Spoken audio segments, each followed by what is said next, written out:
Hello, everybody, and welcome to the inaugural episode of I Drink and I Stack Things, the show where I talk about adult beverages and I also talk about money, real money, such as gold and silver, because as JP Morgan once famously said, only gold is money, everything else is credit. I think silver should be included in that as well. Just up front, I have no sponsors. Everything you see here I paid for with my own money and maybe a little bit of my wife's money. Please don't tell her. Today's beer is Boulevard Brewery's 35th anniversary barrel-aged ale. See if I can get that on camera there. I tend to prefer dark, strong beers, so that's mostly what you'll be seeing on this channel. But what I want to talk to you today, as if you couldn't guess based on what all you see here, is Goldbacks. I have seen a lot of people saying basically that they're not worth stacking, they're not worth getting at all because the premium is too high. And I've heard some people say, well, you need to look at it more as a utility value because it's in small enough increments that you could buy a cup of coffee or a glass of beer with it. And while that is true, but I think that another part of it has been overlooked, and I'm going to try to explain that through rhetorical questions. So for the first part of that, let's start with this beautiful coin that I got from my local coin shop. We'll call him Bob's Coin Shop. How's that? Because why not? And it's not coming into focus.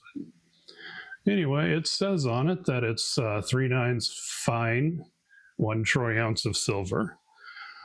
But if I were to ask Bob, how do you know that that's real silver? Assuming he wasn't outright insulted by the question, he would tell me that it's because of his years, if not decades, of experience and expertise working with silver, gold, and other precious metals. He'll tell me that he has the latest technology to suss these things out, a Sigma Analytics analyzer, as well as an X-ray machine, possibly, since this is a fictitious Bob, and I'm not speaking of anyone specifically. He may or may not have that machine. But he has fully vetted his suppliers, certainly, especially if he's getting them directly from mints. That's what he would tell me.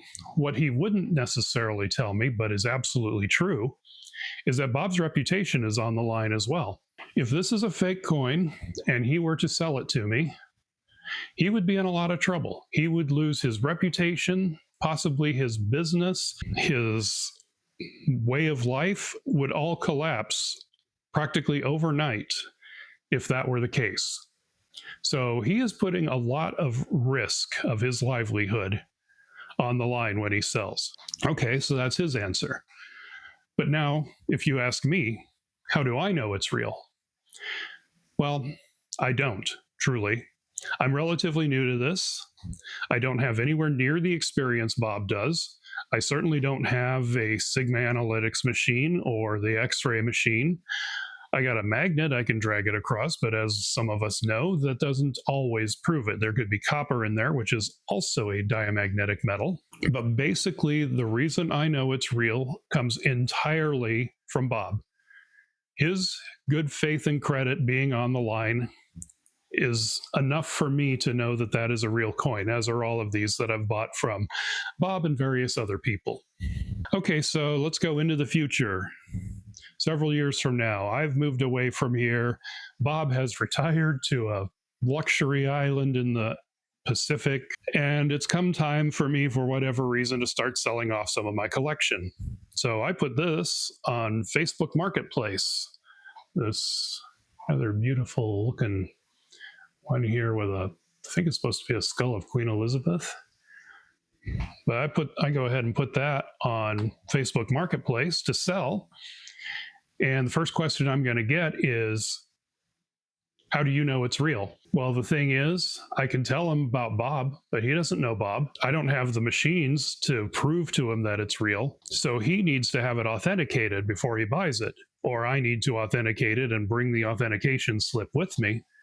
But what that means is that from the mint to Bob to me, there was a chain of authenticity, which has now been broken. and needs to be reestablished in order for me to verify that that is in fact the 3/9 fine 1 troy ounce of silver that it claims to be. So what does that have to do with Goldbacks? Well, if you take a look at these, they are self-authenticating. And what I mean by that is if you have absolutely no expertise in precious metals, you can look on there, you can see how much is in it. They have a website that explains what Goldbacks are and what their purpose is. And it has a serial number on it. And the new ones also have UV markings. And as of this date, at least, there have been no fake Goldbacks in circulation. None.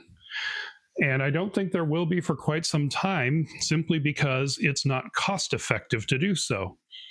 As I understand it, for the 1 Goldback, they were actually losing money on them. Now, at some point, they may try to copy the larger ones, such as the 50, but it's going to require all new equipment to do it.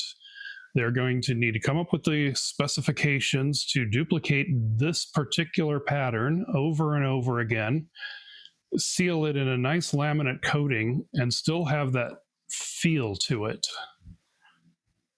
But again, someone can just go on the website or watch videos about it and know very quickly, without any deal of expertise, that this is a genuine 1/20th troy ounce of gold. There are videos of people actually melting them down and recovering the gold, so you can see that for yourself. Now, I do hear some of you saying, well, for smaller transactions, that's what silver's for anyway. Now, I will admit, when the half Goldback came out, I was skeptical, because I was one of those people who thought, well, yeah, that's what silver's for, obviously. We don't need something that small. The 1 Goldback is already worth about, well, currently about $6, so this is closer to $3. And of course, we have all these mercury dimes that are worth about $2.50 a piece. So if you were in a situation where you wanted to barter with silver, you have these beautiful mercury dimes for the smaller ones, right? Well, I recently saw on Temu that they are now selling counterfeit mercury dimes. Of course, if you look at the picture, it says copy in the picture, but I would bet 1 Goldback that if you get the order, and I'm not going to order them because I do not want to encourage this sort of shenanigans in the first place, I would bet that that copy won't have the word copy on it. So because of that, these have now become something that has lost their chain of authenticity, because we know that there are fakes there, which means they need to be recertified as well. And so we are back to the Goldback. And this is the part that I think hasn't been explained well enough, which is why I have decided to make a video about it. The premium, if you want to call it that, is, yes, in the utility of it being small enough to use for smaller transactions, such as a cup of coffee or a glass of beer. But it's also in the fact that it does not need to go through another authentication process like the Mercury Dimes will, like the Morgans will, like even the Silver Eagles will. They've all been faked. So with this, we don't have to start over from scratch. Anyway, that's basically what I wanted to tell you. I guess because this is a YouTube video, I should tell you to like and subscribe. You can hit the bell if you feel like it. I don't know how many more of these videos I'm going to be making, although this was kind of fun, so I may make some more. Personally, I don't like to get nagged by the bell, but I leave that entirely up to you. You got your own way of using YouTube, and so do I. But now that this is finished, I'm going to go enjoy my glass of beer.